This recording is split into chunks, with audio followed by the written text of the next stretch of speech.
They found Ama Serwaa lying beside the roadside that night. Her white dress was soaked with mud. Her phone was missing. Her handbag was torn open, and the rain kept falling, slowly washing her blood into the gutter. She was breathing, but only just. The most painful part was not the attack. It was the truth. The person who planned it was the same person who had called her my sister just a few hours earlier. Some betrayals do not come from strangers. They come from the people who once ate from the same plate with you. This is a story about friendship, jealousy, and how a heart filled with envy can destroy everything around it. Before we continue, if you enjoy powerful African stories like this, consider subscribing. We share new African folktales every week. Now, let us return to the story. Accra is a city that never truly sleeps. The air smells of roasted corn, car smoke, and ambition. Trotros shout for passengers. Street vendors move between traffic, selling water, plantain chips, and hope. In this busy city, dreams grow fast, but so does envy. In a small compound house in Medina, 2 young women lived just 3 rooms apart. To everyone in the neighborhood, they were not just friends, they were like twins. People used to say, if you see one, the other cannot be far. Their names were Ama Serwaa and Efua Mensah. Ama Serwaa was calm, tall, and soft-spoken. She had warm brown skin and a gentle smile that made people feel safe around her. Her mother sold kenke by the roadside. Her father was a security guard at a warehouse. Life was never easy for her family, but Ama was hardworking. She believed one day she would change her family's story. Efua Mensah was different. She was lively, talkative, and always full of energy. She laughed loudly, she walked fast, and she loved attention. Her father was a taxi driver. Her mother sold vegetables in the market. Like Ama, Efua also grew up in struggle. That was why they understood each other so well. They went to the same school, shared textbooks, studied together under candlelight when there was no electricity.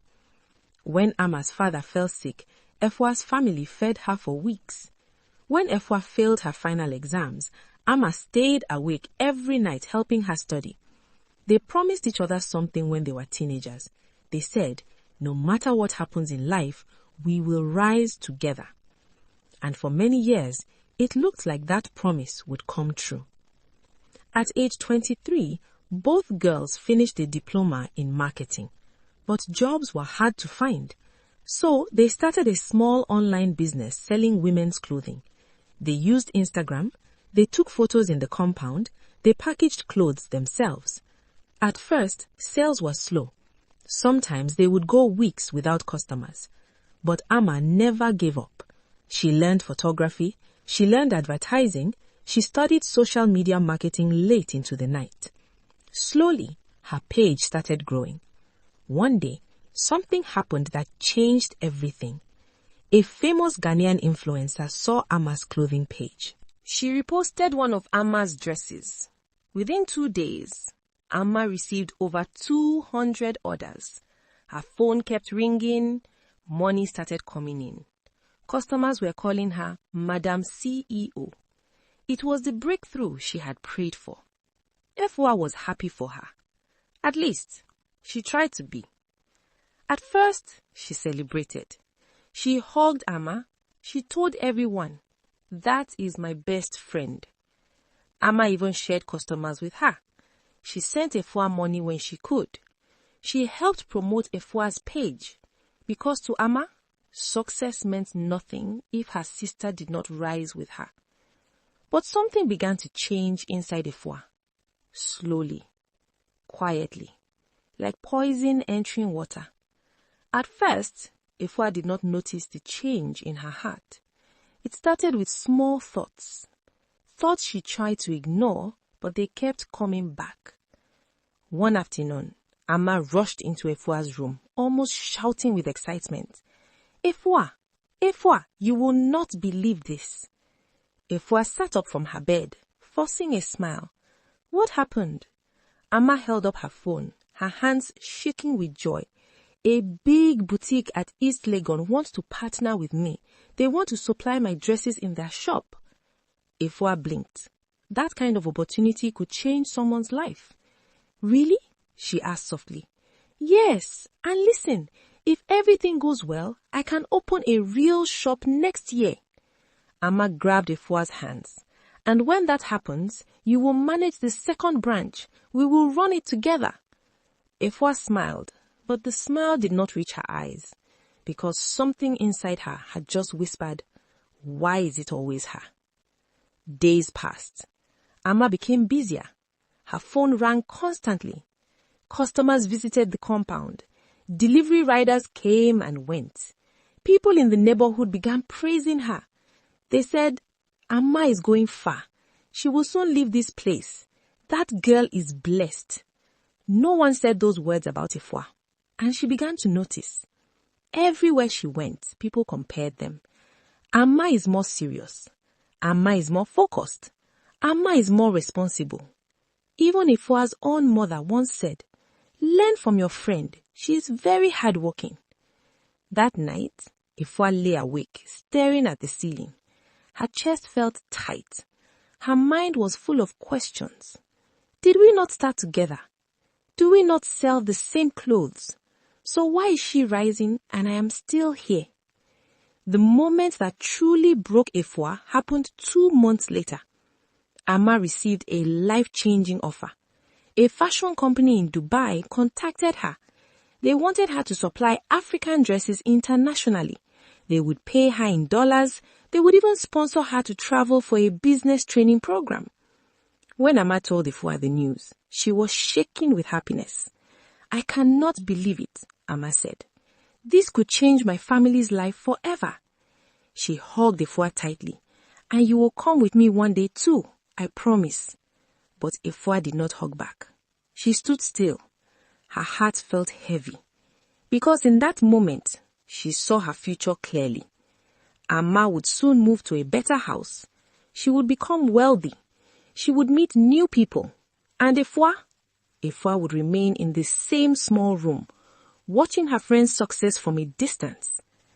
That night, Efua walked alone through the streets. She did not know where she was going. Her mind was full of anger and sadness.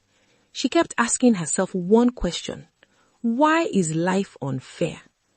As she walked, she passed an old wooden kiosk at the corner of the street. Inside sat an old woman known in the area as Mame Koko. People said she helped those with problems. Some called her a herbalist. Others whispered she could do darker things. Efua had never spoken to her before, but that night she stopped walking, and slowly she stepped inside. The air inside the kiosk smelled of herbs and smoke. Mame Koko looked up slowly. Her eyes were sharp, like she could see inside Efua's heart. She asked, "What troubles you, my daughter?" Efua hesitated. Then she spoke. "My friend, everything in life is working for her. Nothing is working for me. I feel invisible." The old woman nodded slowly. "That is jealousy," she said quietly. Efua shook her head quickly. "No, I do not hate her. I just want things to be fair." The old woman leaned forward. "Sometimes fairness does not come naturally," she said. "Sometimes it is taken." Efua's heartbeat quickened. "What do you mean?" Mame Koko spoke softly. "If her light is too bright, it can be dimmed." Silence filled the room. Efua felt fear, but she also felt something else. Relief. Because for the first time, someone had said the dark thoughts she had been hiding. "What must I do?" Efua whispered.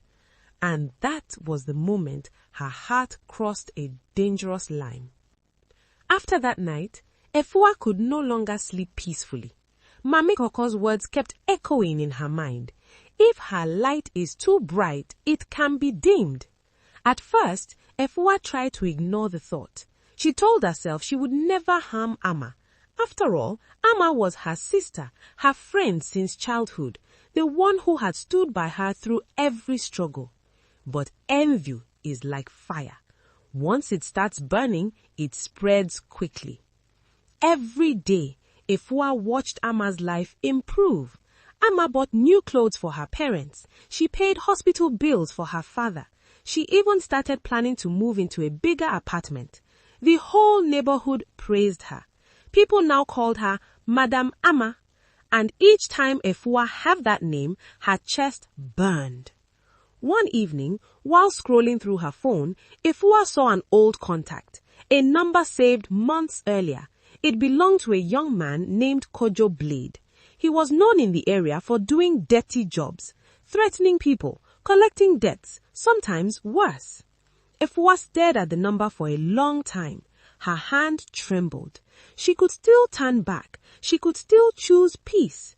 But the voice of envy inside her whispered, "Just teach her a lesson. She will not die. You only want her to slow down." Slowly, Efua pressed the call button. "Hello?" A rough voice answered. Efua swallowed hard. "I need help," she said quietly. "What kind of help?" She hesitated. Then she said the words that would change her life forever. "There is someone. I want you to scare her. Just scare her badly so she cannot travel for some time." Silence. Then Kojo Blade spoke. "That will cost money." The amount he mentioned was huge. Efua did not have that kind of money, but envy makes people do desperate things. She sold her phone. She borrowed money from her mother. She even lied to Ama, saying she needed funds for business. Ama gave her some money without hesitation because Ama trusted her completely. And that trust made her heart feel heavy. For a moment, she almost cancelled everything, but it was too late. The plan had already begun. The attack was planned on a Friday night. Efua invited Ama to her room that evening. They cooked together. They laughed. They talked about old memories. Ama spoke excitedly about her upcoming trip to Dubai. She hugged Efua tightly and said, "I will never forget you. No matter where I go, you will always be my sister." Those words stabbed Efua's heart like a knife. For a second, she wanted to confess everything. She wanted to stop the plan, but fear held her back. And pride. Around 10 p.m., Ama stood up to leave. "It is late," she said. "My mother will be worried." Efua forced a smile. "You will be fine. It is just a short walk." They hugged at the door. Ama's hug was warm, full of love. Efua's hug was cold, full of guilt. Ama walked into the dark street. The sky was cloudy. Rain was about to fall. She walked quickly, unaware that danger was already waiting. From the shadows, 3 men stepped forward. 1 blocked her path, 2 stood behind her. "Give us your phone," one of them demanded. Ama's heart began to race. She tried to run, but they grabbed her. She screamed for help, but the street was empty. They pushed her to the ground. They beat her. They took her bag, and one heavy blow to her head silenced her. Rain began to fall, and the men disappeared into the darkness, leaving Ama Serwaa lying alone on the cold road. It was a taxi driver who found Ama Serwaa. He was driving home late that night when his headlights fell on a body beside the road. At first, he thought she was dead. But when he stepped closer, he saw her chest moving slowly. She was breathing. He quickly rushed her to Kolebu Teaching Hospital. Doctors worked through the night to save her. She had a deep head injury, 2 broken ribs, and severe shock. For 2 days, Ama did not wake up. Her family cried beside her bed. The whole neighborhood prayed for her recovery. And when Efua heard the news, her world began to collapse. Efua could not sleep. She could not eat. Every sound made her jump. She kept imagining Ama opening her eyes and speaking her name. Guilt pressed heavily on her chest. But what she did not know was this: someone had seen everything. On the night of the attack, an old man named Mr. Owusu had been sitting on his balcony. He had seen Ama leave Efua's room, and minutes later, he had seen the attackers waiting in the shadows. He also noticed something important. One of the attackers had been talking on the phone, saying, "Yes, madam, she has left the house now." Mr. Owusu reported everything to the police, and slowly, the truth began to unfold. Within a week, the police arrested Kojo Blade and his men. At first, they denied everything, but when they were questioned further, they confessed. And they revealed the name of the person who hired them, Efua Mensah. The police came to her house early one morning. She was still lying in bed when they knocked. Her mother opened the door. Minutes later, Efua was led away in handcuffs. The whole compound stood outside watching in shock. People whispered, "How could she do this? That girl was like her sister." Efua lowered her head in shame. She could not look at anyone. Ama eventually woke up in the hospital. Her recovery was slow. She needed months of treatment, but she survived. When she heard the truth, her heart broke. She did not cry loudly. She simply closed her eyes, because the deepest pain is often silent. Efua's trial was short. The evidence was clear. The attackers testified against her.